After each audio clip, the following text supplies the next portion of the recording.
Mon nom est Gérard Brachet et j'ai fait toute ma carrière dans le domaine spatial. Le CNES m'a embauché en mars ou avril 1970 et je me suis occupé de la programmation scientifique dans un premier temps, puis la programmation des programmes d'application jusqu'au début des années 80. Et là, je suis parti à Toulouse pour diriger une filiale qui venait d'être créée, qui s'appelait Spotimage, qui avait été créée pour la diffusion commerciale des images prises par les satellites Spot. Et j'ai dirigé cette société de 1982 de 1982, oui, à 1994. Et en 1994, le président et le directeur général du CNES de l'époque m'ont demandé de revenir au CNES où j'ai pris la direction des programmes et des affaires internationales.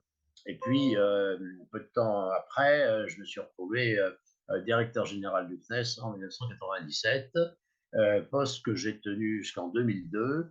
Et en 2002, je suis parti et à ce moment-là, je me suis établi comme consultant et j'ai continué à travailler dans le domaine de la politique spatiale, en particulier au sein de la Fondation pour la recherche stratégique.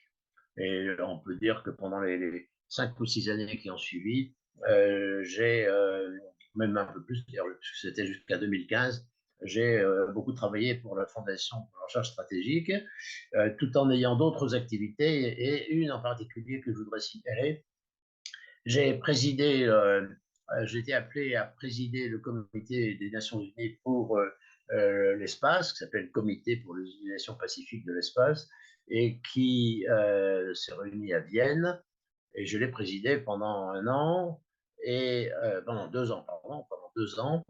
Et j'ai été amené à cette occasion de prendre un certain nombre d'initiatives relatives aux questions de sécurité des activités dans l'espace.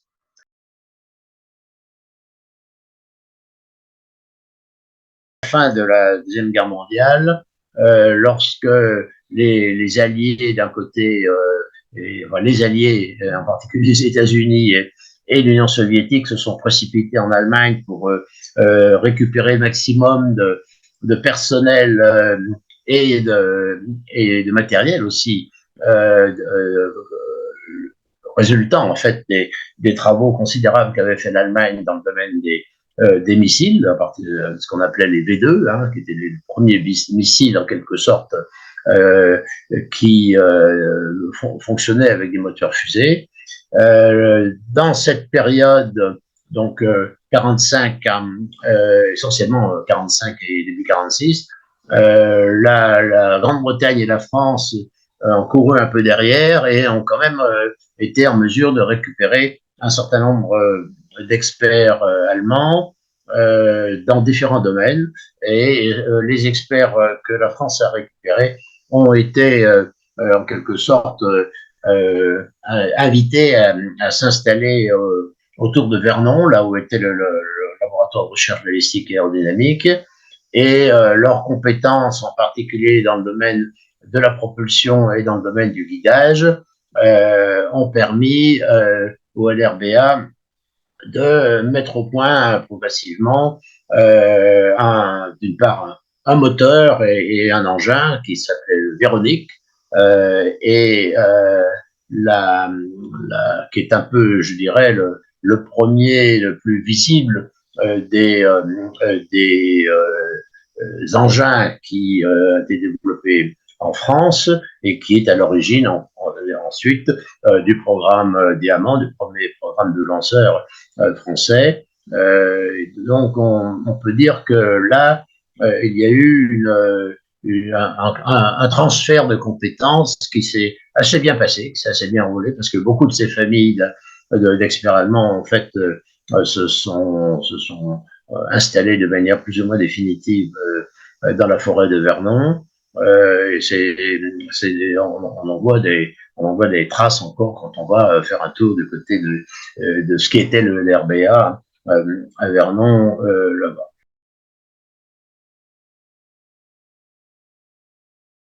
sur le plan un peu plus institutionnel, on a quand même assisté pendant plusieurs années à une situation un petit peu instable quand même, parce que l'armée de terre était pas tellement intéressée par toutes ces histoires de missiles. Elle s'intéressait à des missiles à courte portée, mais pas tellement aux missiles balistiques. En revanche, il y avait quelques individus dans le milieu qui se passionnaient pour ces choses-là, qui s'engageaient à fond. Je pense en particulier à Henri Moreau, qui était un chimiste et qui voulait absolument récupérer un V2 pour tester en fonctionnement réel. Mais en fait, c'est surtout les Anglais qui ont fait marcher des V2 et on a pu participer un peu à ces essais. Mais Henri Moureux, qui s'était engagé très fortement dans ce travail, avait en face de lui des interlocuteurs au sein de l'armée de terre qui n'étaient pas tellement intéressés. Et finalement, le financement qui était espéré est arrivé un peu au compte-gouttes. Il est arrivé au compte-gouttes, ça a quand même permis de lancer le début du programme Véronique, mais en fait, l'institution qui s'intéressait plus à ces travaux, c'était le Conseil scientifique d'action de la défense, où là, il y avait des personnalités qui s'intéressaient à ces choses-là, et en particulier des personnalités du monde scientifique. Je pense par exemple à Étienne Vassy, qui était le directeur du programme du laboratoire de physique de l'atmosphère, qui a tout de suite compris l'intérêt d'utiliser de tels engins sous forme de fusées sondes permettant d'aller explorer la haute atmosphère, qui était très, très peu connue à l'époque, et en particulier les couches d'électrons qui se baladent là-bas, qu'on appelle l'ionosphère.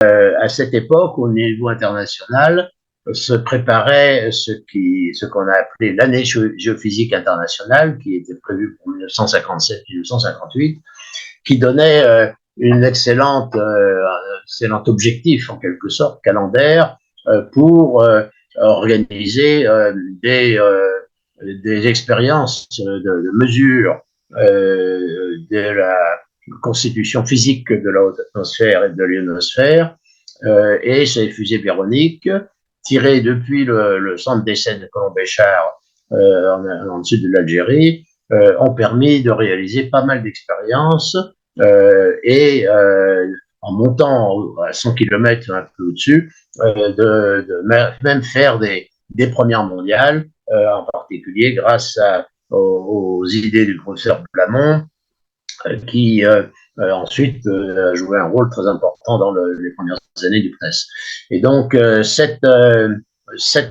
dirais, cette poussée du monde scientifique pour l'utilisation de ces engins était à cette époque tout à fait importante et explique pour une large part pourquoi, même si c'était la défense qui au départ était intéressée par toutes ces affaires d'engins, en réalité, elle laissait se créer en dehors du périmètre de la défense, ce qui est devenu le Centre national et du spatial, et qui avait été précédé par le comité de recherche spatiale, présidé par Pierre Auger, lui-même un physicien bien connu, puisqu'il c'est un des physiciens européens à l'origine du CERN à Genève.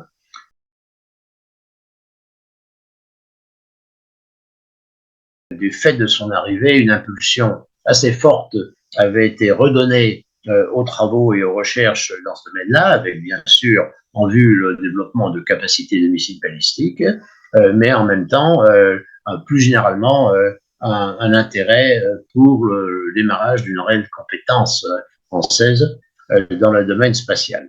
Donc là,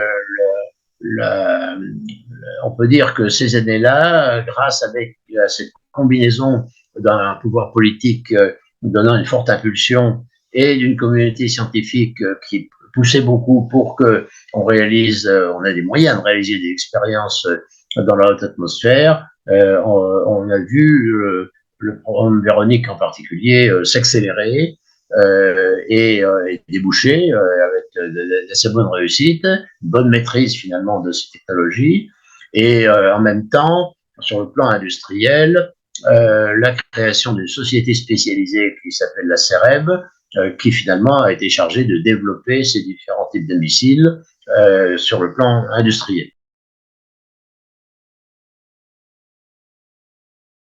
Le CNES a été créé par un décret pris en décembre 1961. En réalité, il s'est mis en place en pratique. Les premières équipes se sont mises en place en 1962. Et ce qui est intéressant de noter, c'est que en utilisant les très bons contacts qu'avait le professeur Blamont aux États-Unis, alors Blamont, il avait été nommé directeur scientifique et technique du CNES. Le directeur général, c'était le général Aubinière. Le général Aubinière, il avait cette caractéristique, c'est qu'il avait dirigé pendant plusieurs années le centre d'essai de Colomb-Béchard, et donc il connaissait parfaitement bien toutes ces questions-là. Le professeur Blamont, disais-je, a utilisé les très bons contacts et les bonnes entrées qu'il avait aux États-Unis pour faciliter l'envoi d'une douzaine d'ingénieurs français à la NASA, ou dans l'un des gros centres de la NASA, enfin, le premier centre de la NASA, on peut dire, qui s'appelle le Goddard Space Flight Center, pour se former finalement à la conception et la réalisation de satellites. Et ceci a permis, c'était une chose qui était extrêmement fructueuse, parce que cela a permis de gagner beaucoup de temps finalement dans l'apprentissage en quelque sorte de l'art de concevoir, de réaliser, de tester, et ensuite de faire voler et contrôler en orbite des satellites qui, forcément, pour cette époque, étaient encore relativement simples. Par exemple, le premier satellite scientifique français, c'est-à-dire faisant réellement des mesures scientifiques dans l'espace, qui s'appelait FR1, France 1 en fait, il a été en grande partie conçu par ses équipes avec des instrumentations développées par les ingénieurs du Centre national d'études des télécommunications, donc plutôt des gens des télécoms, et il a été lancé et mis en orbite par une fusée Scout américaine en décembre 1965. Donc c'est un mois, même pas un mois d'ailleurs, après le lancement du petit satellite Astérix, qui lui avait été lancé par Diamant A depuis la base d'Amaguir au sud de Colomb-Béchard. Et donc cet investissement en quelque sorte dans la formation des ingénieurs a permis assez rapidement d'acquérir finalement les compétences permettant de réaliser les premiers satellites scientifiques, à tel point que sur les lancements diamants qui ont suivi, donc le deuxième en 1966, et les deux autres, toujours dans la série des diamants A, en 1967, ce sont des petits satellites scientifiques avec des missions de géodésie spatiale qui ont été réalisés dans des délais très courts et mis en orbite par Diamant A numéro 2, 3 et 4. Le tout dans un délai assez court.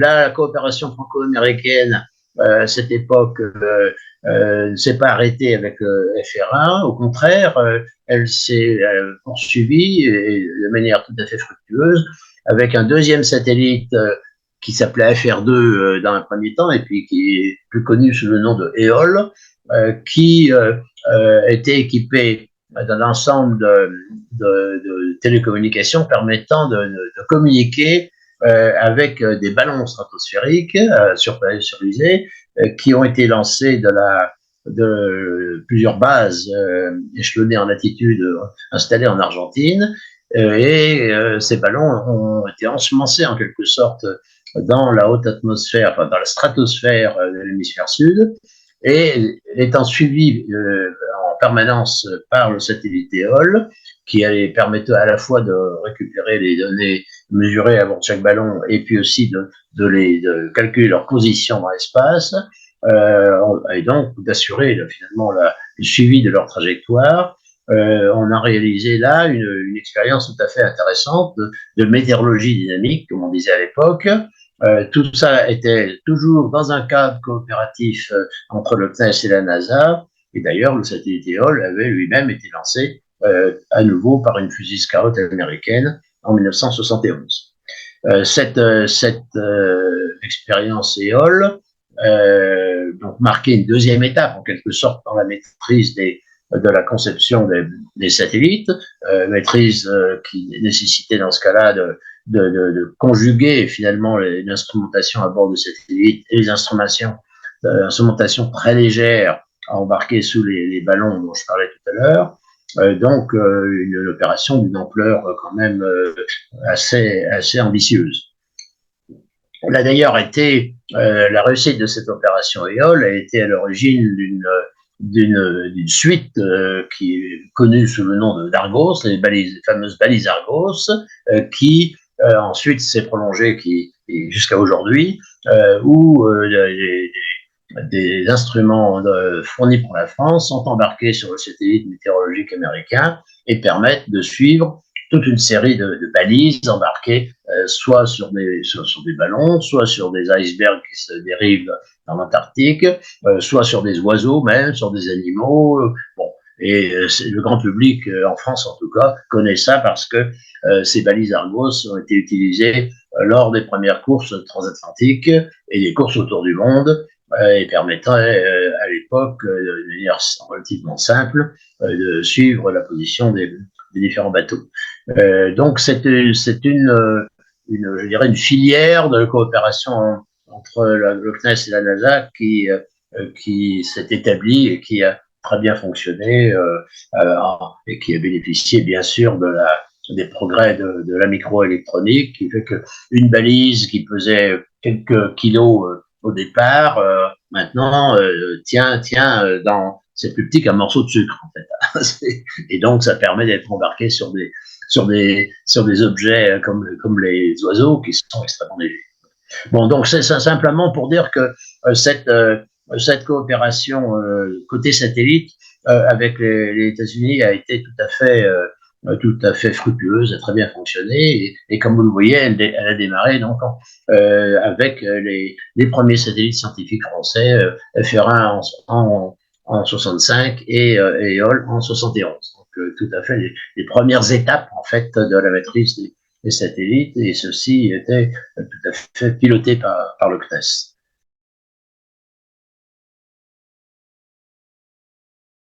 Les 4 premiers diamants avaient été développés et mis en œuvre par la CEREB, avec un petit soutien financier du CNES, mais il était convenu entre le CNES et la CEREB qu'à la suite des 4 premiers tirs diamants, la suite, qui d'ailleurs ne pourrait plus être lancée d'Algérie parce qu'entre-temps les accords d'Évian avaient été signés, la suite du programme Diamant serait reprise en responsabilité CNES. Et c'est ce qu'on a appelé la série des Diamants B. Et pour ça, il a fallu donc attendre que le centre spatial de Guyane soit prêt pour accueillir des lancements de diamants. Et ceci a été le cas à partir de 1970. Au passage, petite parenthèse, évidemment, le centre d'Almaguir et de Colomb-Béchard avait été fermé. Comme vous le savez, le ministère de la Défense a souhaité poursuivre ses propres essais de missiles balistiques depuis le centre d'essai des Landes, sur la côte atlantique, tandis que pour les lancements de satellites, où il faut ne pas risquer un étage retombe sur les parties habitées, et où il est nécessaire de pouvoir avoir le champ bien dégagé vers l'est, le nord-est et vers le nord. Entre-temps, la décision avait été prise de créer un champ de tir, ce qu'on appelle un centre de lancement dans le domaine civil, en Guyane française, et c'est le fameux centre spatial guyanais. Donc, ce centre spatial guyanais était en mesure d'accueillir la version Diamant B un petit peu plus développée par rapport au Diamant A, et le premier lancement a eu lieu en mars 1970. D'ailleurs, ce premier lancement a permis de mettre en orbite un petit satellite allemand. C'est intéressant à savoir que ce tir-test, quand même, avec des risques d'échec, finalement, a été utilisé pour mettre en orbite un mini-satellite allemand.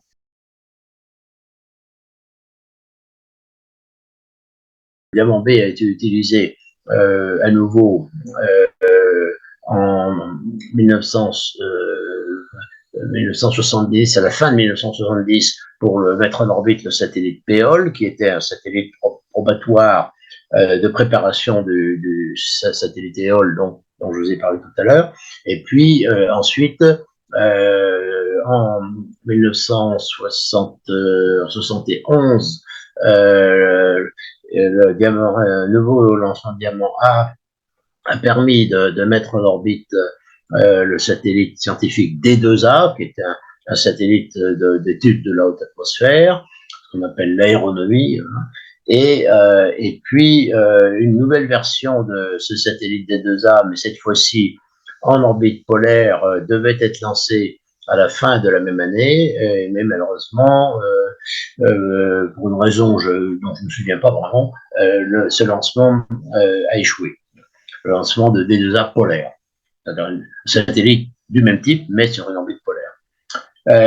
Et alors, malheureusement, en 1973, le dernier lancement des Diamant B, qui cette fois-ci allait mettre en orbite deux satellites technologiques qu'on appelait Castor et Pollux, a échoué aussi. Et alors, il faut savoir que la raison pour laquelle il a échoué est particulièrement stupide. En fait, le lanceur a très bien fonctionné, d'un bout à l'autre, et on s'est aperçu après coup que la coiffe qui protégeait les deux satellites Castor et Pollux ne s'était pas convenablement détachée. Donc elle est restée accrochée finalement en quelque sorte, tout en flottant, parce qu'elle était à moitié décrochée et à moitié encore accrochée, et elle est restée accrochée, et elle représentait à peu près 75 kilos de masse supplémentaire.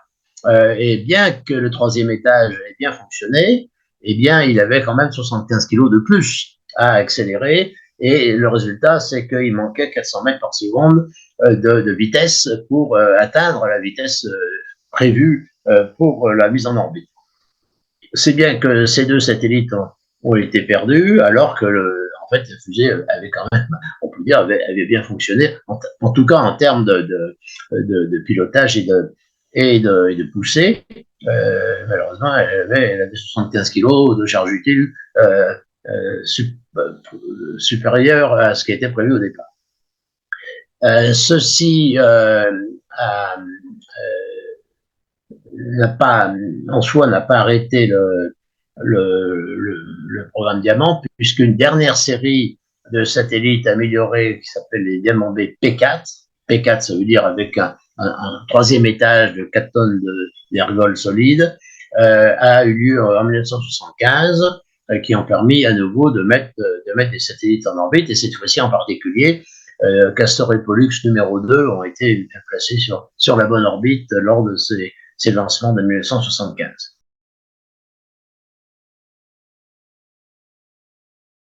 En 1973, une conférence spatiale des différents pays qui avaient été impliqués au cours des années précédentes dans le programme de lanceur Europa s'était réunie et avait décidé de mettre fin à ce programme qui n'avait jamais marché, qui n'avait jamais réussi aucun lancement, et avait retenu la proposition française d'un lanceur lourd de substitution qui était connu à l'époque sous le nom de L3S.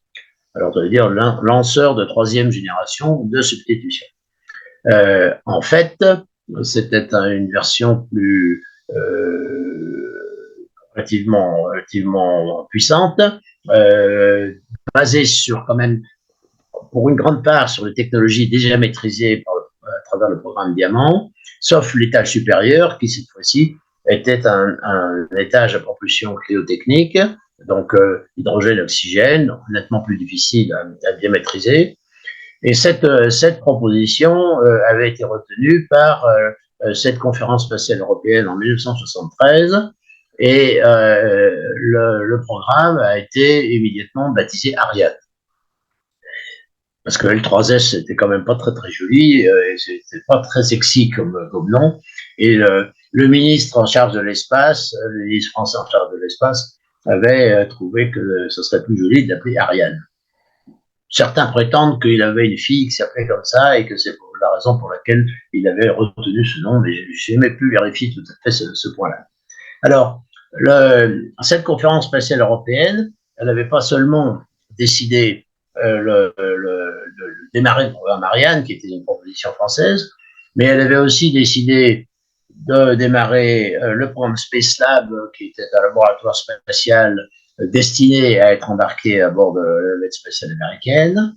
Et ça, c'était surtout le projet préféré par l'Allemagne, et dans une certaine mesure par l'Italie aussi d'ailleurs. Et puis les Britanniques, eux, poussaient très fort un projet de satellite de télécommunication maritime qui s'appelait MAROTS. Et donc l'ensemble de ces trois programmes, Ariane, Space Lab et MAROTS, ont fait l'objet de ce qu'on appelle un package deal, c'est-à-dire en fait un compromis entre les différents principaux États qui étaient prêts à financer des programmes spatiaux européens. Et à cette occasion, cette conférence spatiale européenne a décidé de créer une agence unique pour la coopération spatiale en Europe, qui s'appelait l'Agence spatiale européenne, ou en anglais European Space Agency, et donc connue aujourd'hui sous le nom de ESA, c'est-à-dire le sigle anglais de cette agence, dont le siège est d'ailleurs à Paris.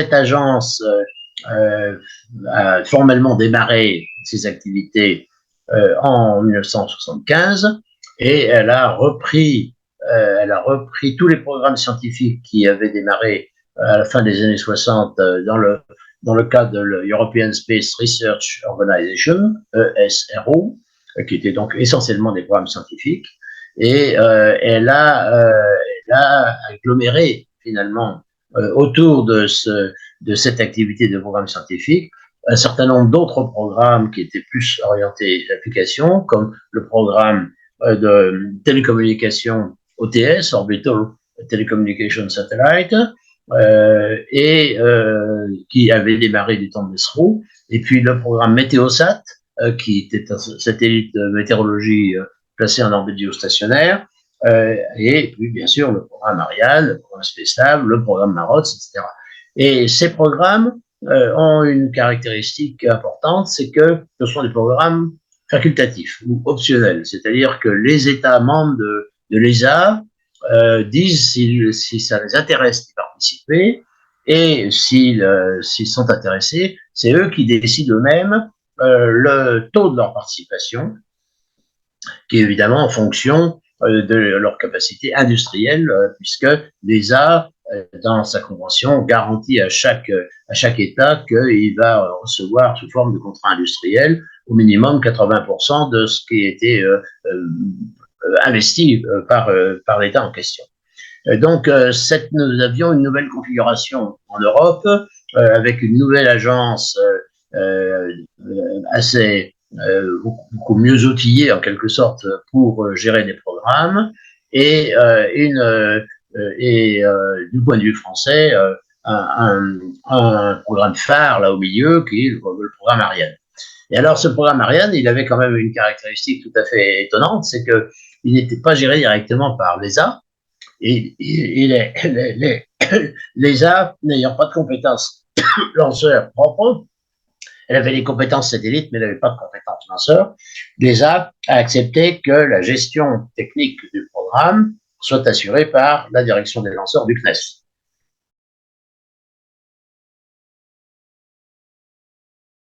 le CNES s'est retrouvé avec un rôle tout à fait important, qui est le rôle finalement de gestionnaire du programme Ariane, qui est un programme européen.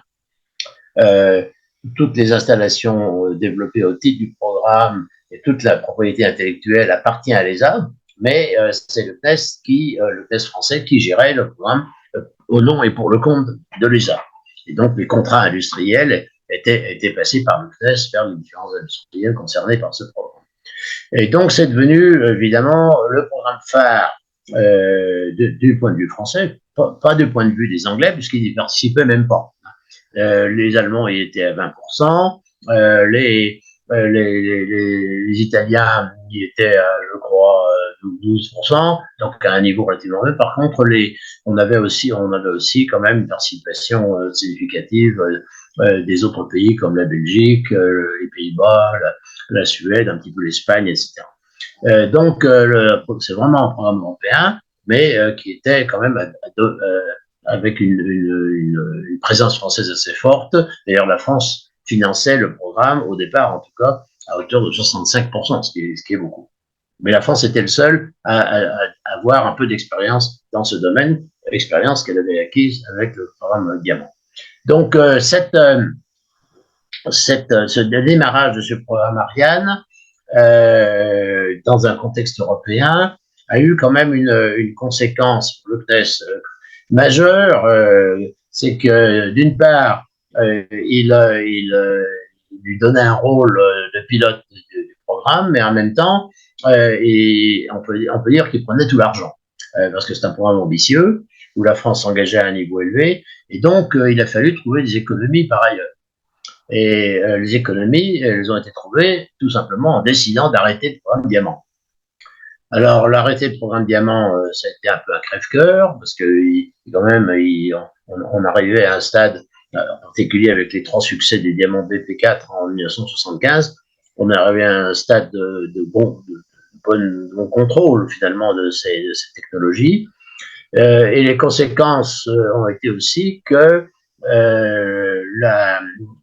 les satellites qui étaient étudiés à l'époque, étaient en cours d'étude, qui étaient calibrés pour pouvoir être lancés par le lanceur Diamant, ben, on a tout dû mettre à la poubelle.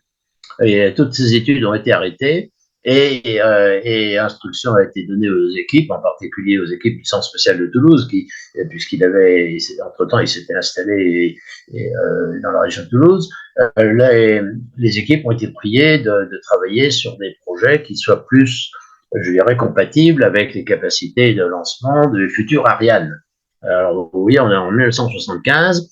Le premier lancement d'Ariane était prévu en 1979. Et donc, il y avait quelques années de vache maigre à passer qui étaient un petit peu difficiles.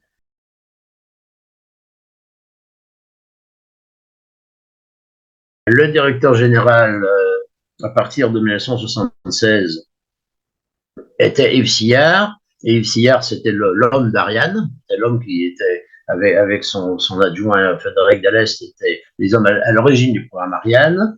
Et le président était Hubert Curien, donc qui sera plus tard ministre de la Recherche. Et ils ont tous les deux travaillé à redonner finalement nouvel élan au programme spatial du côté satellite, cette fois-ci, en poussant très fort le démarrage de programmes de satellites qui étaient destinés à être lancés par Ariane. Alors, ces satellites ont été Spot pour l'observation de la Terre, qui lui-même avait un objectif aussi de préfiguration des futurs satellites de reconnaissance français. Et puis Télécom 1 pour le compte de la Direction générale des télécommunications, et TDF, qui était aussi un satellite de diffusion directe de programmes de télévision, qui était cofinancé entre le CNES et l'établissement public Télévision France, qui à l'époque appartenait à l'ORTF. À l'époque, TDF n'était pas sous la coupe des ingénieurs des télécommunications, mais il était sous la coupe de l'ORTF. Et tous ces nouveaux programmes ont été décidés dans un délai très très court, puisque pratiquement entre 77 et 79, les trois programmes étaient décidés, ceux-ci relançaient finalement les programmes de satellites d'une manière forte, avec des ambitions très très fortes sur le plan technologique, qui évidemment était bienvenue pour l'industrie française. Et ceci a permis, il faut quand même le dire, à des sociétés comme Matra, la branche espace de la société Matra, de prendre son envol en quelque sorte. La société du côté télécommunications, c'était plutôt la société Alcatel qui la branche espace, la société Alcatel, qui bénéficiait finalement de ces investissements. Et de ce côté, l'aérospatial avait pas mal de retombées aussi, puisque toutes les parties plateformes des satellites TDF et l'intégration des satellites était faite par l'aérospatial dans son établissement de Cannes. Donc l'industrie était assez bien servie finalement par ces décisions de programme. Et ça, c'était les programmes au niveau national français. Et évidemment, ils venaient se superposer et se compléter avec les programmes gérés par l'ESA, qui étaient d'une part les programmes scientifiques, qui eux se poursuivaient normalement dans la même, je dirais, dans la continuité des satellites de l'ESRO, mais aussi les programmes de télécommunication OTS, et le programme Space Lab, qui avait une dominante allemande, mais dans lequel la société Matra a su se placer de manière astucieuse. Et puis le programme Marots avec une dominante britannique. Et comme entre-temps, Matra s'était allié avec Marconi pour créer la société Matra Marconi Space, ça retombait en quelque sorte dans l'escarcelle de Matra Marconi. Donc la période difficile finalement de 75 à 79-80 a été une période qui démarrait en 75 avec l'arrêt de tous les projets diamants, a été finalement de courte durée, et l'activité spatiale a pu redémarrer assez rapidement. Alors tout le monde, bien sûr, pendant cette période, était en attente du premier lancement Ariane, et comme vous le savez, il a eu lieu en décembre 1979 avec un plein succès.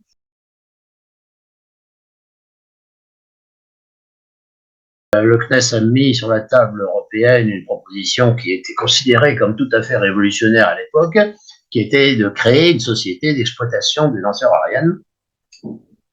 Parce que si Ariane, le raisonnement était le suivant, Ariane, c'est un lanceur qui permettait à l'Europe d'avoir sa souveraineté dans l'accès à l'espace, de ne pas dépendre finalement de fournisseurs, soit américains, soit russes, soit éventuellement plus tard d'autres pays.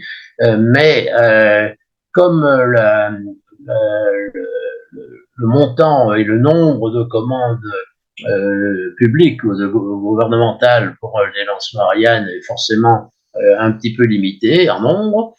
Si l'on voulait que Ariane soit compétitif sur le marché mondial, il fallait qu'il puisse trouver des débouchés importants sur le secteur commercial. Et à l'époque, le secteur commercial des services de lancement, c'était essentiellement les clients représentés par les satellites de télécommunication. C'est là que se trouvait le marché. Donc là, il a été jugé qu'il fallait trouver une structure d'exploitation pour Ariane qui soit finalement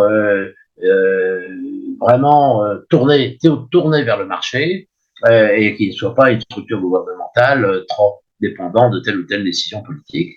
Et donc la société Ariane Espace a été la création de la société Ariane Espace a été proposée par le CNES, avec le CNES comme actionnaire à peu près pour un tiers, et tout le reste des actionnaires étant les industriels de la filière Ariane, c'est-à-dire par exemple en France, Aérospatiale, Matra, la Société européenne de propulsion qui faisait les moteurs des lanceurs, et puis les industriels allemands, italiens, suédois, belges, etc., espagnols aussi, qui participaient à la fabrication des différents éléments de programme Ariane.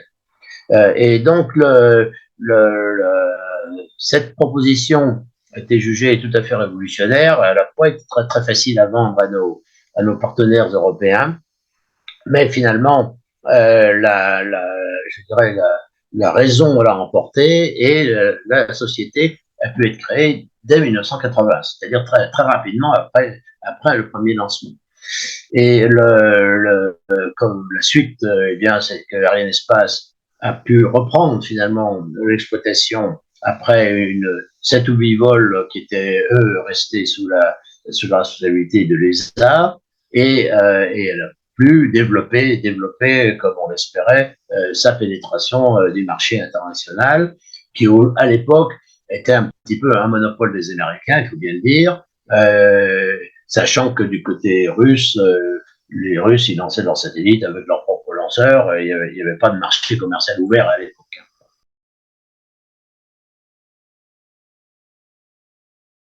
Le marché des satellites de télécommunications se développant très bien, et connaissant une forte dynamique, Ariane a pu petit à petit, disons, d'une part établir cette crédibilité en tant que lanceur fiable, et d'autre part a pu pénétrer ce marché et progressivement en prendre une part assez importante, et même on peut dire plus importante que prévu, dans la mesure où, entre-temps, les Américains avaient décidé que tous ces lanceurs consommables, c'était fini, et il fallait tout mettre sur la navette. Donc le gouvernement américain a fait une erreur stratégique majeure qui a été de dire la navette va s'occuper de tous ces lancements, et il n'y a donc plus besoin d'entretenir notre industrie de fabrication des lanceurs plus traditionnels, je dirais, comme le Thor Delta ou l'Atlas, et qui étaient les deux plus principaux utilisés du côté américain. Et donc, après l'accident du vol de la navette Challenger en 1986, on s'est retrouvé très vite dans une situation où les Américains ont dû décider que la navette, finalement, c'était pas tellement adéquat ni compétitif, d'ailleurs, pour lancer des satellites automatiques. C'était bien pour lancer, aller passer quelques jours dans l'espace pour les astronautes, mais en tant que système de transport pour les satellites automatiques, c'était pas forcément tout à fait compétitif.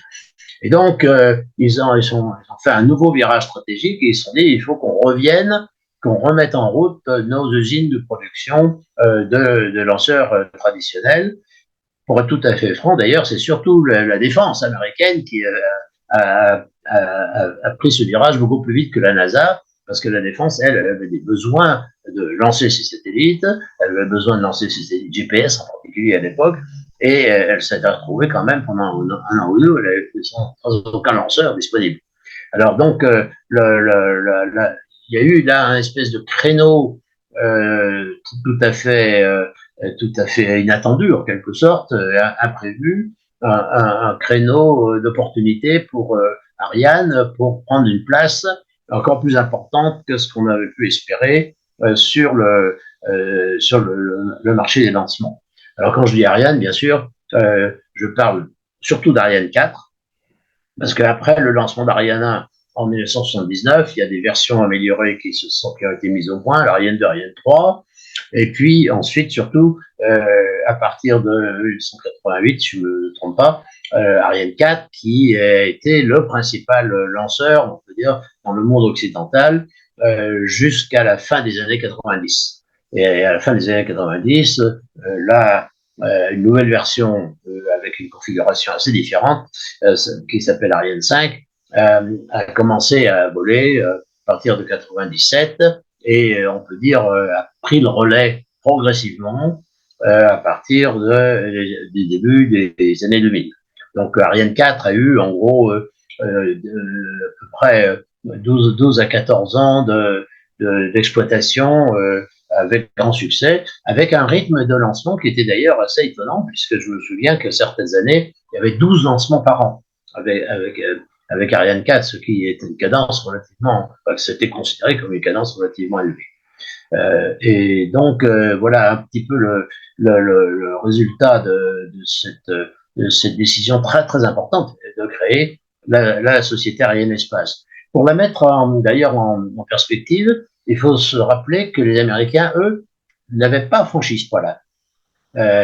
Ils n'avaient pas créé ou encouragé la création d'une société d'exploitation de services de lancement. Donc, Ariane Espace était une première mondiale.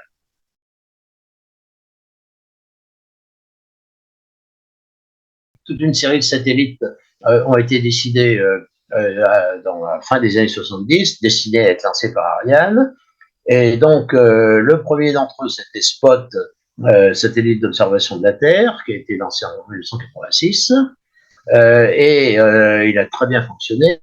Et ce bon fonctionnement a eu une conséquence tout à fait favorable, c'est que la crédibilité de la technologie française pour ces technologies d'observation optique à très haute définition était ainsi établie, et ceci a permis au gouvernement français de décider dès la fin de l'année 86 le programme Helios de reconnaissance optique, qui est un satellite de la défense française, dont les caractéristiques sont évidemment classifiées, et qui reprenait pour une grande part des technologies qui avaient été validées par le lancement et les débuts d'exploitation du satellite Spot 1. Alors ensuite, il y a eu Spot 2 qui a été lancé en 1990, ensuite Spot 3 en 1993, ensuite Spot 4 qui présentait un certain nombre d'améliorations en 1998, ensuite Spot 5 en 2002, et pendant tout ce temps-là, donc, la société d'exploitation et de distribution des images Spot Images, que je présidais d'ailleurs à l'époque, est montée progressivement en puissance sur un marché qui était quand même très très modeste au départ. Il n'y avait pas eu d'effort de la part des Américains pour développer ce marché. D'ailleurs, leur satellite Landsat était moins performant que Spot. Et on arrivait à cette situation, il faut bien le dire, un petit peu paradoxale, où pendant un certain temps, le plus gros client de Spot Images était le département de la défense américain. Pourquoi? Parce qu'il avait besoin d'images pour faire de la cartographie militaire, et non pas pour faire de la reconnaissance. Pour ça, ils avaient leur satellite beaucoup plus performant que Spot, mais pour faire de la cartographie militaire, c'est-à-dire couvrir des très très grandes surfaces avec un niveau de résolution et de finesse de l'image suffisamment bonne pour pouvoir établir une carte, ce qu'on appelle dans le milieu de la cartographie, on appelle ça une carte de reconnaissance. Spot était imbattable, ce genre de choses. Donc, le département de défense américain, qui s'était rendu compte du potentiel de l'image Spot, ce genre de choses, était devenu un très gros client. Il faut dire qu'entre-temps, il y avait eu l'invasion de l'Irak, l'Irak avait envahi le Koweït, déclenchant la première guerre du Golfe, et c'est à ce moment-là qu'on a vu les grosses commandes américaines arriver. Alors, ce marché s'est développé, même s'il on partait vraiment de zéro au départ, il a cru de manière relativement régulière, avec une accélération très très forte lorsque Spot 5 a été mis en orbite, pour la très bonne raison que Spot 5 fournissait des images très améliorées par rapport à ses prédécesseurs, avec une résolution au sol qui montait, qui était de 2,5 mètres. Et donc, quand on monte en résolution, tout en gardant un champ relativement large, qui était de 60 km pour les images Spot, eh bien, on s'aperçoit qu'il y a beaucoup plus de demandes.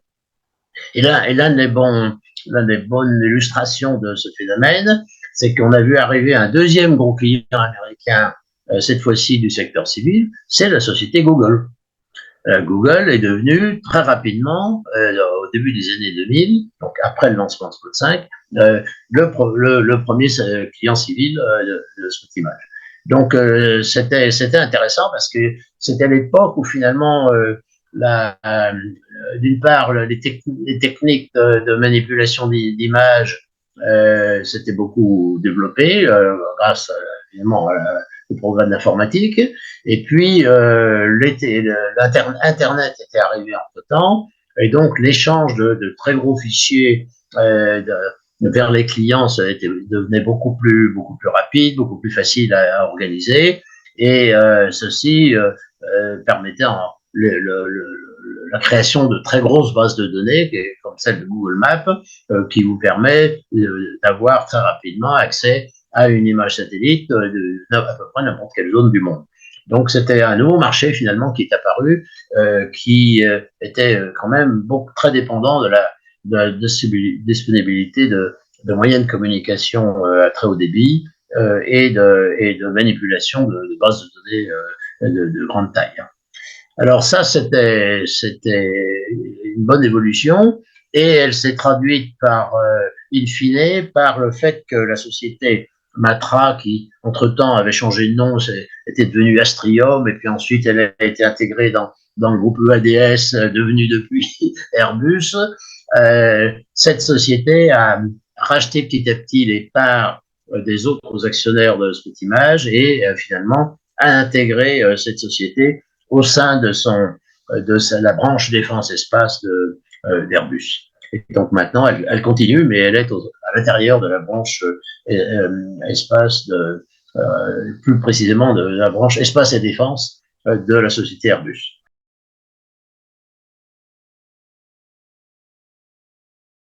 Le programme Télécommun, donc commandé et financé par la Direction générale de la télécommunication, a ensuite eu une suite qui a été le programme Télécom 2. Ça nous amène au début des années 90. Et pour la suite, entre-temps,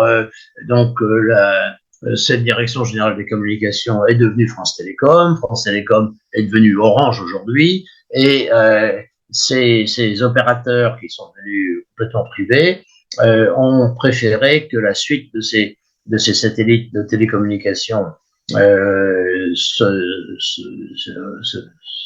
poursuivent dans le cadre de la société Eutelsat, qu'ils avaient créée eux-mêmes d'ailleurs avec leurs partenaires des autres pays européens. Et cette société Eutelsat a pris le relais, et elle aussi été privatisée au début des années 2000. Et donc aujourd'hui, l'un des opérateurs européens importants de satellites de communication, c'est la société Eutelsat. Dans le domaine des télécommunications maritimes, j'ai parlé du satellite Marots tout à l'heure. Ça a été l'une des contributions européennes à l'organisation Inmarsat, qui au départ était une organisation internationale régie par un traité intergouvernemental, et elle aussi, elle a été privatisée. Et c'est devenu Inmarsat Limited, c'est une société basée à Londres, et elle continue à assurer des services de communication d'abord vers le milieu maritime, puisque c'était sa vocation initiale, mais plus généralement maintenant vers tous ceux qui ont besoin de communication à partir de mobiles. Et puis les industriels européens ont souvent gagné les appels d'offres de la société Inmarsat, et donc là on a vu se poursuivre une lignée de technologies de télécommunications qui existe toujours aujourd'hui et qui continue à bien se développer.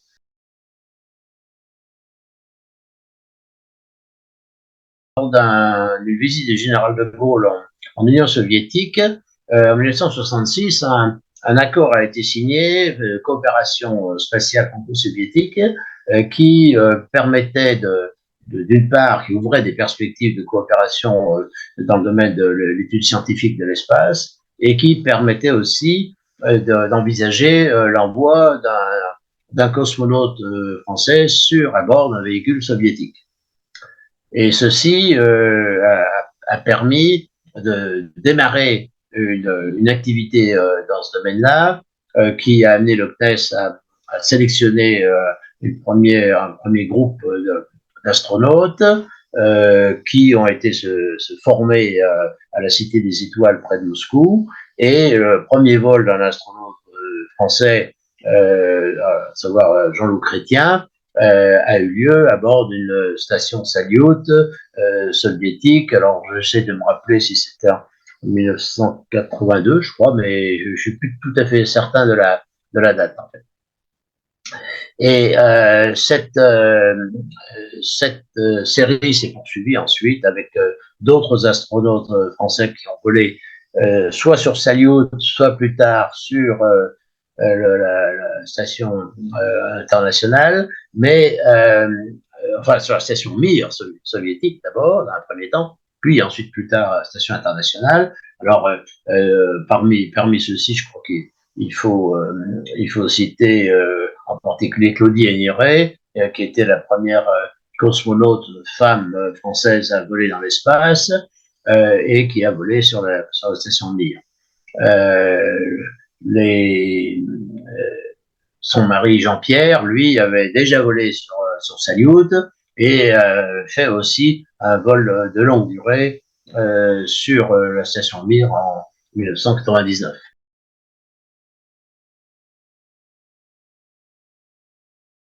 En parallèle avec ces vols d'astronautes du côté soviétique, la France a pu aussi faire voler des astronautes du côté américain sur la navette spatiale, en commençant par Patrick Baudry sur un premier vol sur la navette spatiale, suivi d'un certain nombre d'autres vols d'astronautes français. Et parmi les astronautes français qui ont pu voler sur la navette, et je crois qu'il faut signaler le cas particulier de Jean-Loup Chrétien qui, lui, après ses vols du côté soviétique, a eu la chance de pouvoir ensuite se former du côté américain à Houston et voler sur la navette. C'est un des rares d'ailleurs, enfin, avoir pu avoir cette double expérience de voler dans l'espace à la fois du côté soviétique et du côté américain. Il y a Michel Tonini aussi qui est dans ce cas-là, qui avait volé du côté soviétique et qui a volé ensuite du côté américain. C'est assez intéressant quand on discute avec nos collègues astronautes de leur demander de comparer finalement le mode de travail du côté soviétique et du côté américain sont deux modes complètement différents, de styles complètement différents. C'est un peu plus rude du côté russe, comme on peut l'imaginer assez facilement.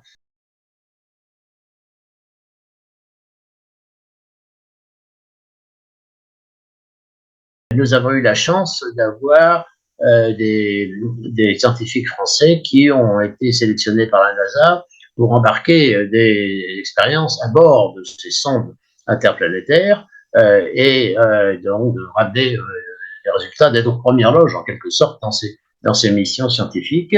Il faut ajouter à ça que l'ESA, de son côté, a développé petit à petit aussi une capacité de réaliser des sondes interplanétaires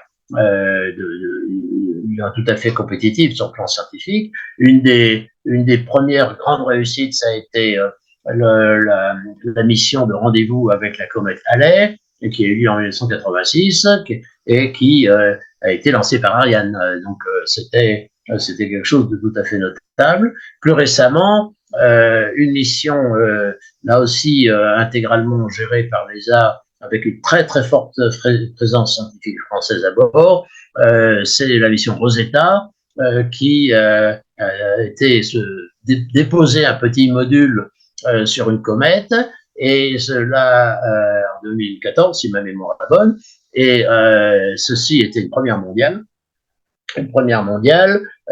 qui nous a permis de découvrir que ces corps cométaires que l'on connaissait sous forme de quelque chose qui ressemble à une espèce d'étoile filante fixe dans le ciel, ben quand on s'approche d'elle, c'est pas du tout ça. Ce sont des cailloux aux formes tourmentées, compliquées, plus compliquées même qu'on pensait. Donc là, on peut dire que nous avons un bon exemple de réussite d'exploration dans le système solaire, directement piloté par les Européens, qui est tout à fait remarquable. Malheureusement, on n'en a pas aussi souvent que les Américains, parce que les Américains, ils ont un rythme de lancement de sondes interplanétaires qui est nettement plus élevé que le nôtre. Ils ont aussi un centre de la NASA complètement dédié à ces missions interplanétaires, qui est le fameux Jet Propulsion Laboratory situé en Californie, là, pas très loin de Los Angeles. Et là, nous avons de temps en temps, là aussi, des satellites scientifiques, des équipes scientifiques qui sont très impliquées dans les expériences embarquées sur les landers ou les rovers qui sont sur Mars, avec les instruments permettant, à coup de laser, de mesurer la composition des roches, ou des choses comme ça. Et je veux dire que je suis très admiratif devant la qualité des scientifiques français qui sont impliqués dans ces expériences, qui leur ont permis d'être sélectionnés au milieu d'une compétition mondiale très, très, très, très forte.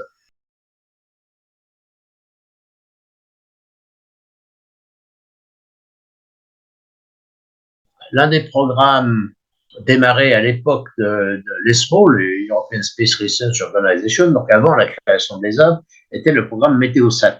Météosat, c'était un satellite d'observation de l'atmosphère depuis l'orbite géostationnaire qui avait d'ailleurs été proposé par la France pour une réalisation dans un cadre européen. Et ce premier satellite Météosat a été lancé en 1977 et a permis et fournit depuis, ce genre de satellite fournit depuis cette époque, toutes les demi-heures, et maintenant même toutes les 10 minutes, des images de la totalité du disque terrestre depuis la longitude de 0 degré. Et cette réussite a conduit à créer en Europe une organisation dédiée pour l'exploitation des satellites météorologiques européens qui s'appelle EUMETSAT. EUMETSAT, European Meteorological Satellite Organization. Et cette organisation, qui est basée à Darmstadt, en Allemagne, a une particularité, c'est qu'elle est intégralement financée par les services météorologiques. Ce ne sont pas les gens de l'espace qui financent cette organisation, ce sont les utilisateurs, c'est-à-dire les services météorologiques des différents pays européens. Et alors, au-delà de la série des satellites Météosat qui ont été mis au point et exploités, avec d'ailleurs un rôle toujours de l'ESA assez important dans le développement du prototype de ces différentes séries. Au-delà de cette série, une autre famille de satellites météorologiques a été mise au point qui s'appelle les satellites METOP, c'est-à-dire satellites météorologiques en orbite polaire. Et ces satellites en orbite polaire, ils viennent compléter finalement les satellites un peu du même type qu'opèrent les Américains sur ces mêmes orbites polaires, mais pas à la même heure.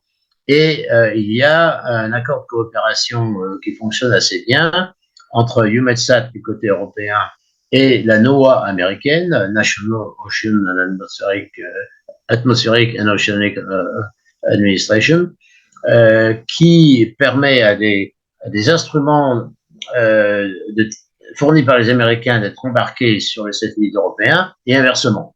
Donc il y a une espèce de complémentarité entre les satellites américains et européens dans ce domaine, qui est d'ailleurs régi par un accord intergouvernemental. Et ceci permet de fournir des données sur la composition de l'atmosphère, sur les profils verticaux de température, d'humidité, etc., qui sont directement exploitées dans les modèles numériques de prévision du temps. Et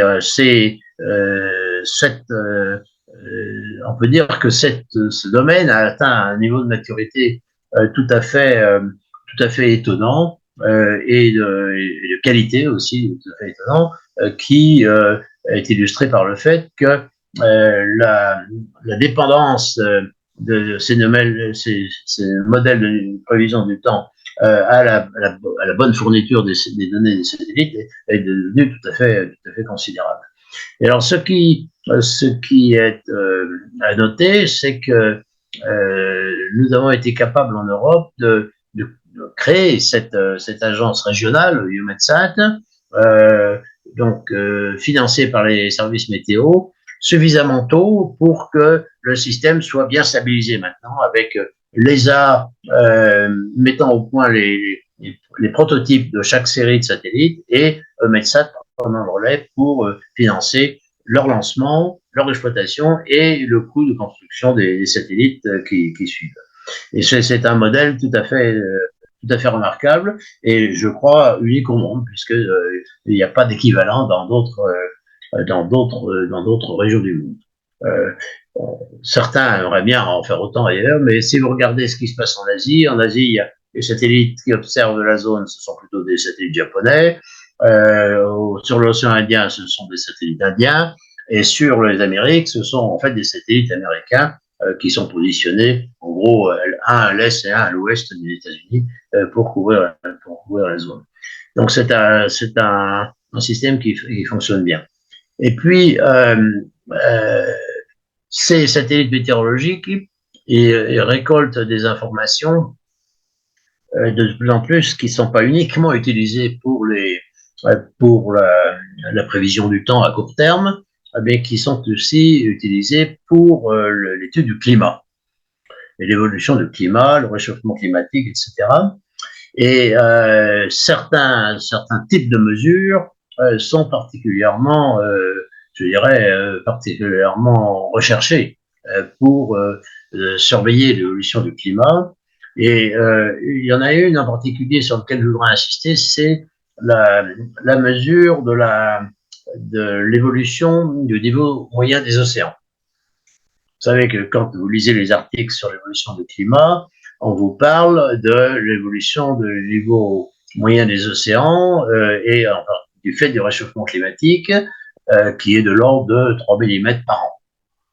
Alors, ce 3 mm par an, il recouvre une réalité un petit peu complexe, puisqu'il y a une partie de cette élévation du niveau moyen qui est due tout simplement à la dilatation des océans, du fait du réchauffement. Mais il y a aussi une autre partie qui est probablement peut-être même la plus importante, qui provient tout simplement de la fonte des glaces continentales, c'est-à-dire les glaciers du Groenland et puis, bien sûr, les glaciers de l'Antarctique. Et il y a une répartition qui n'est pas la même suivant qu'on s'intéresse à la zone de l'Antarctique ou d'autres zones du globe. Alors, pour la mesure de cette évolution du niveau des océans, il y a une coopération franco-américaine qui fonctionne depuis maintenant très très longtemps, qui consiste à faire des mesures avec des altimètres radar, à faire des mesures à partir de satellites, et satellites dont on connaît par ailleurs, et indépendamment, très précisément la position et en particulier l'altitude.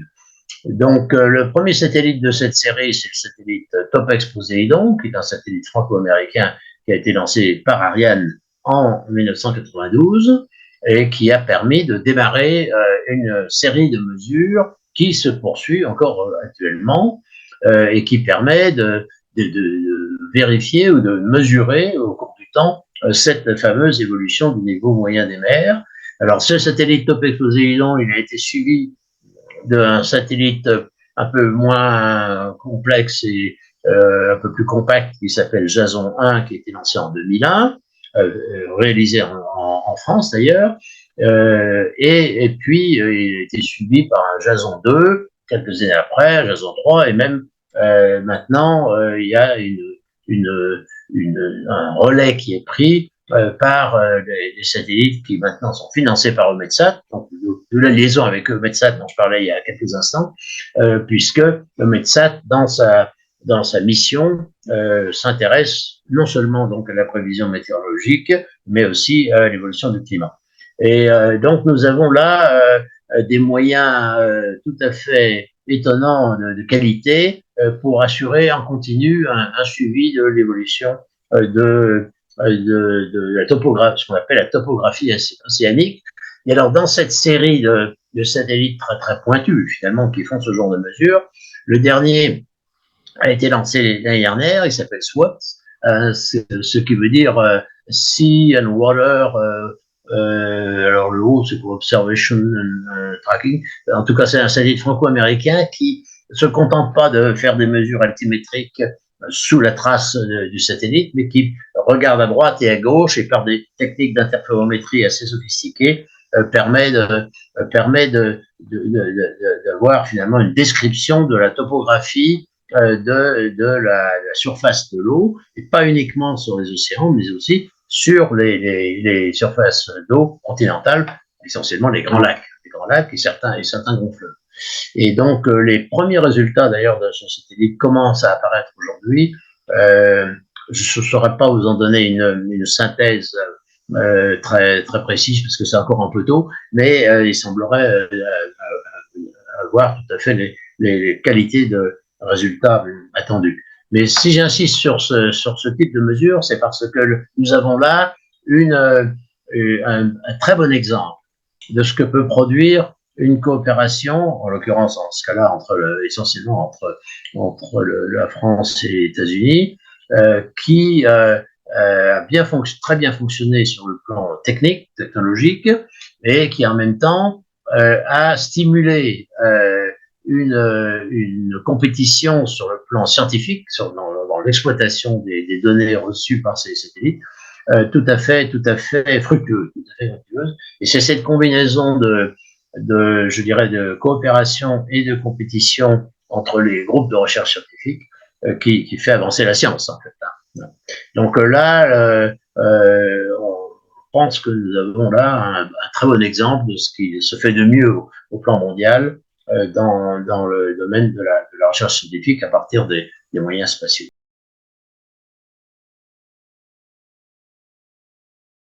On a un peu moins d'expérience de coopération avec eux, mais on en a un petit peu quand même.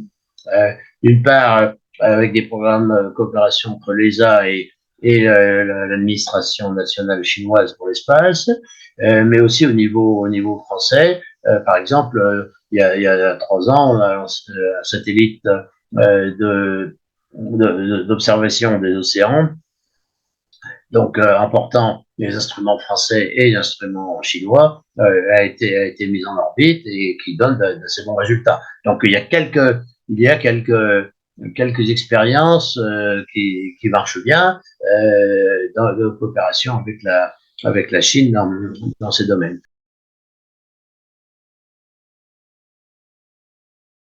Il y a quelques autres coopérations qui fonctionnent pas trop mal. Je pourrais prendre un exemple. La France et Israël ont mis en orbite il y a quelques années un satellite d'observation de la Terre à grand champ avec une bonne qualité d'imagerie qui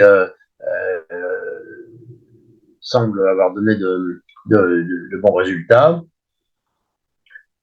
Et puis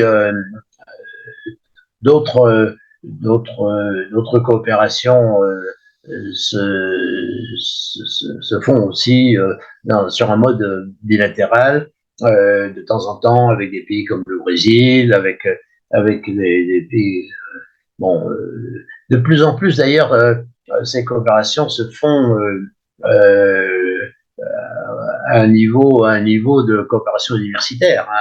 De plus en plus, ce qui se passe dans l'espace, c'est que ce qui étaient des grands programmes étatiques à l'époque du général de Gaulle dans les 20 ans qui ont suivi, maintenant sont souvent des activités qui sont initiées en quelque sorte soit au niveau de groupes universitaires, soit au niveau de start-up qui démarrent et qui proposent des approches un peu nouvelles sur la façon de mener les programmes spatiaux. Tous ces vols d'astronautes, évidemment, se sont poursuivis régulièrement, jusqu'au moment où on a décidé collectivement en Europe que ça serait quand même plus intelligent de regrouper tous nos astronautes dans un seul corps d'astronautes qui est géré par l'ESA. Et donc, il n'y a plus de corps de corps d'astronautes au niveau national, ni français, ni allemand, ni italien, etc. Mais un corps unique d'astronautes européens. Et évidemment, le plus connu parmi ceux-là, actuellement, c'est Thomas Pesquet, qui a déjà fait deux vols de longue durée sur la Station spatiale internationale, et puis surtout, avec ses qualités de communicant tout à fait extraordinaires, c'est aussi celui qui est le plus connu par le grand public. Ses prédécesseurs, certains étaient assez forts aussi en termes de communication, mais quand même Thomas Pesquet, il est nettement plus fort que les autres.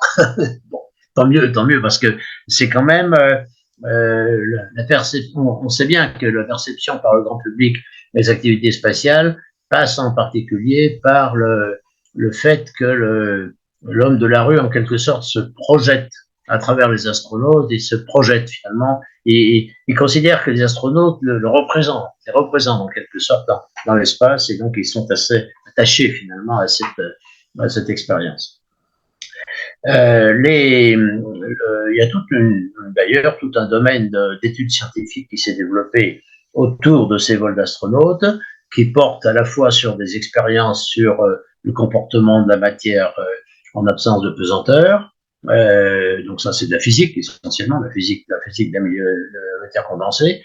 Et puis toute une autre série qui porte plutôt sur la physiologie, c'est-à-dire le fonctionnement du corps humain quand il se retrouve en apesanteur pendant de longues durées, avec des problèmes de perte de masse musculaire, des problèmes de circulation du sang, des problèmes de perte de masse osseuse, etc.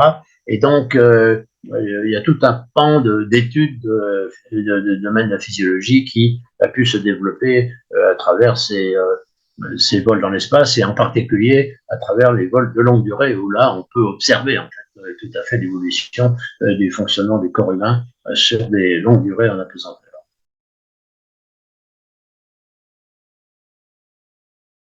Ariane 4 a été exploité jusqu'au début des années 2000. Entre-temps, donc, une nouvelle version de lanceur Ariane était en préparation, qui s'appelait Ariane 5.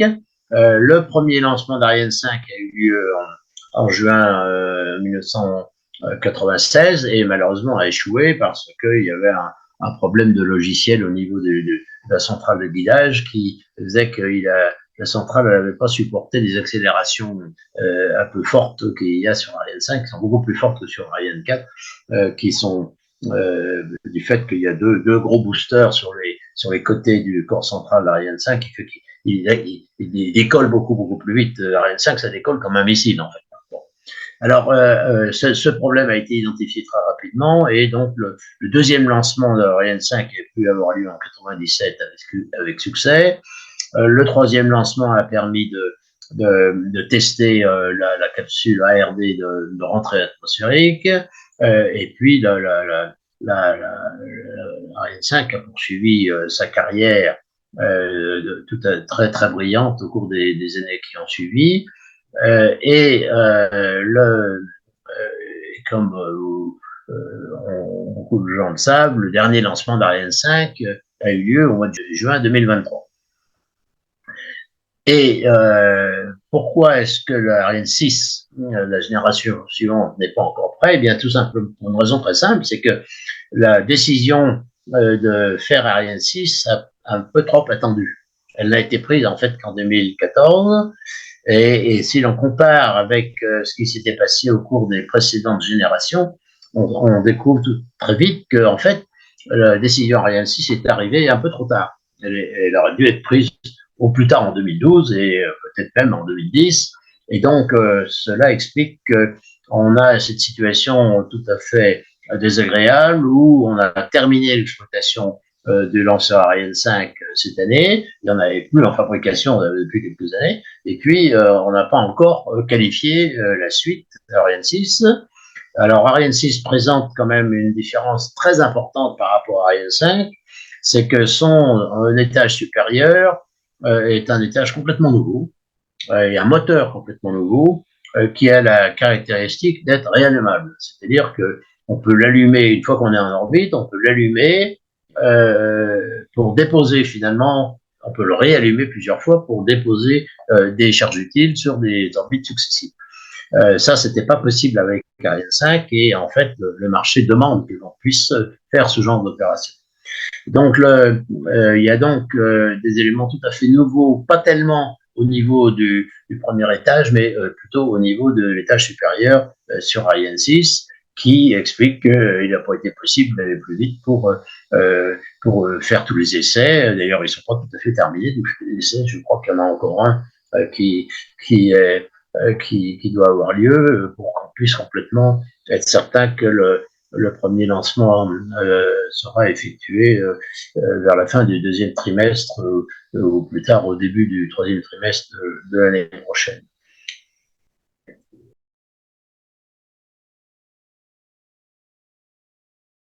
Tout à l'heure, je disais que Arianespace avait la chance d'avoir un marché des satellites de télécommunications en orbite géostationnaire qui était bien établi. À l'époque où Ariane 4 est arrivé, et à l'époque, on avait à peu près, je dirais, entre 20 et 30 satellites de ce type-là à mettre en orbite chaque année.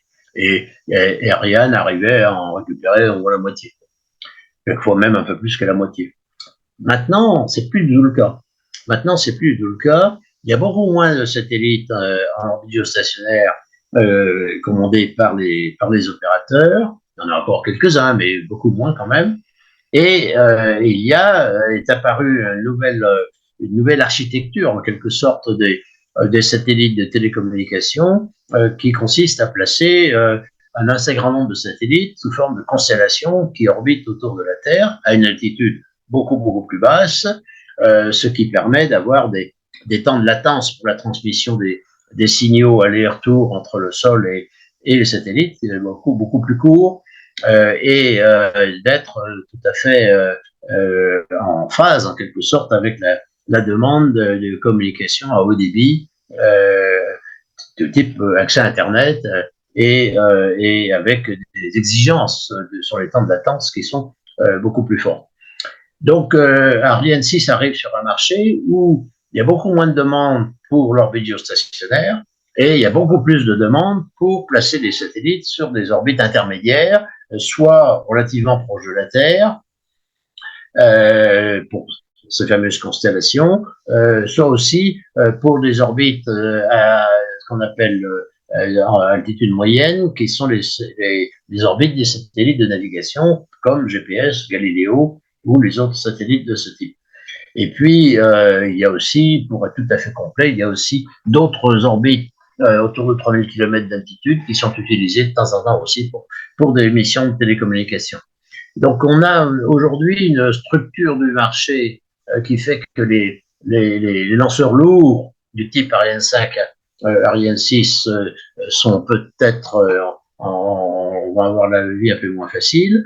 C'est pour ça d'ailleurs que pour Ariane 6, il y a une version entre guillemets légère qui est prévue, qui s'appelle Ariane 62, où au lieu d'avoir 4 boosters autour du corps central du premier étage, il n'y en aurait que 2. Et à ce moment-là, la performance est moins, la performance est demandée, mais aussi le coût de lancement est réduit.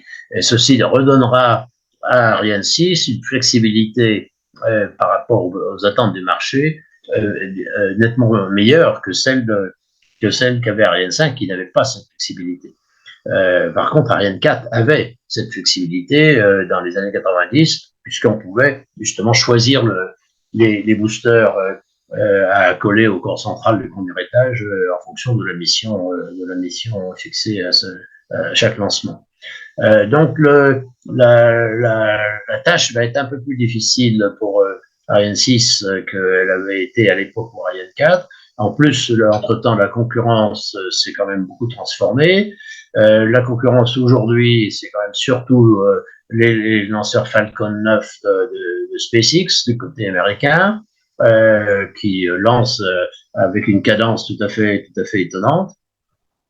Il y a probablement un de ces jours, on va voir arriver aussi la concurrence du côté de Blue Origin, la société de Jeff Bezos, le patron d'Amazon. Pour l'instant, ils sont un peu en retard par rapport à SpaceX, mais enfin, ils vont finir par arriver, je pense. Ce que l'on voit apparaître aujourd'hui, ce sont plutôt de nouveaux acteurs qui n'étaient pas là il y a quelques années, qui ont mis au point des lanceurs, ce qu'on pourrait appeler des lanceurs légers. Alors, il y en a d'ailleurs un exemple en Europe, c'est le lanceur Vega, qui est un relativement petit lanceur. Malheureusement, il a eu plusieurs échecs et on est obligé actuellement d'attendre un peu qu'ils reviennent sur le marché, qu'ils soient remis en exploitation dès que la source de ces échecs aura été premièrement bien identifiée et deuxièmement corrigée. Mais il y a d'autres acteurs dans cette catégorie des lanceurs légers, et un autre acteur qui mérite d'être signalé, c'est la société Rocket Lab américaine, qui exploite un lanceur qui est tiré régulièrement depuis le nord de l'île nord de Nouvelle-Zélande. Donc là, ils ont fait plusieurs lancements. Bon, ils n'ont pas tous été des succès, mais enfin, ils ont en général plutôt des succès. Et ils sembleraient être compétitifs dans cette catégorie des lanceurs légers.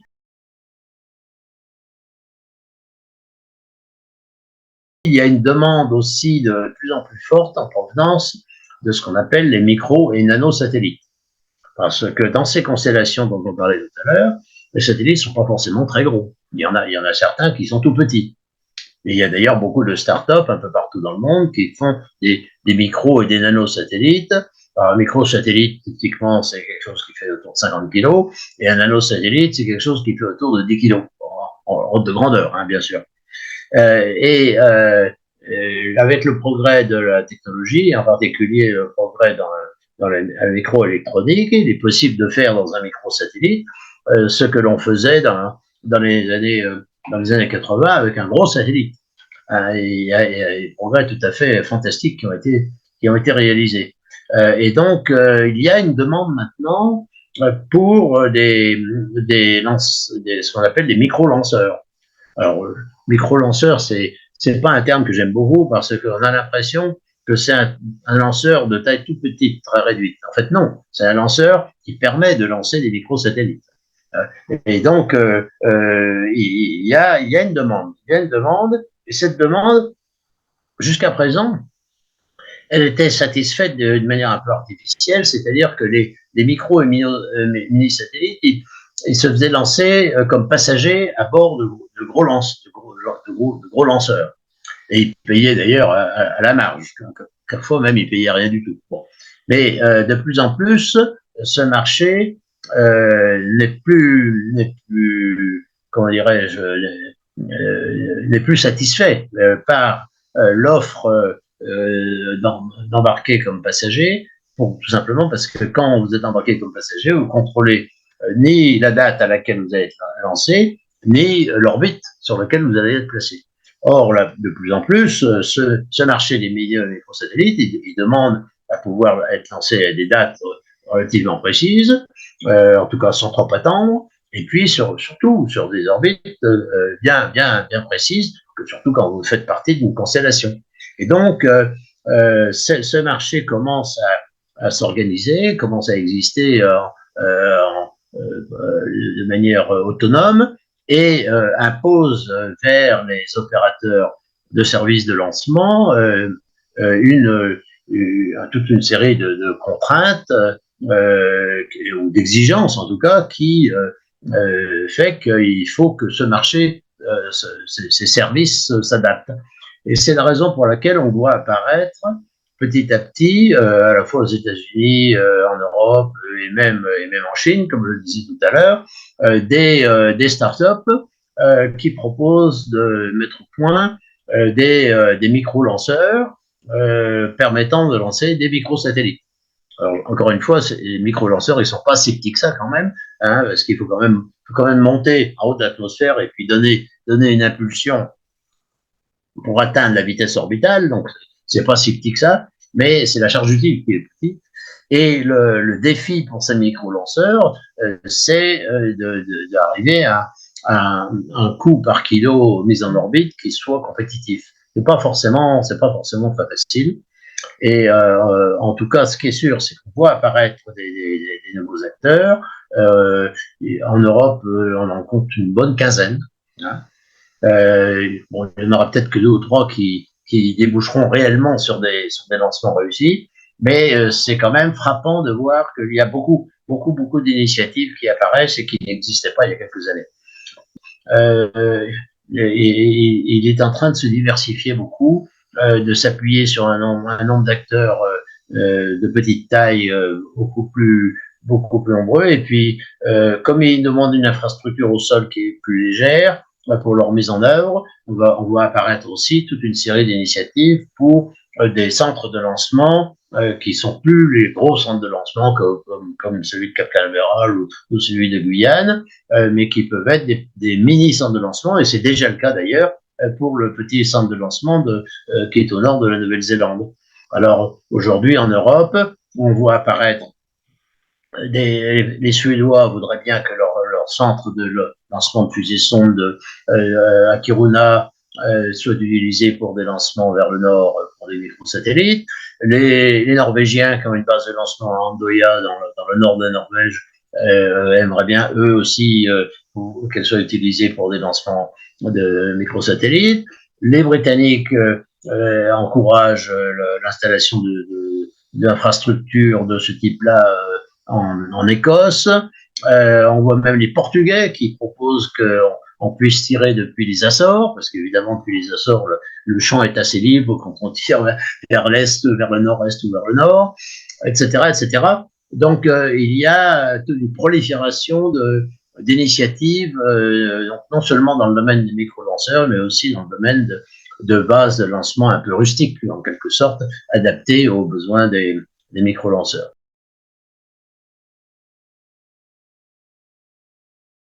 La seule région du monde actuellement où il n'y a pas de programme d'accès autonome pour des astronautes, accès à l'espace autonome des astronautes, c'est l'Europe.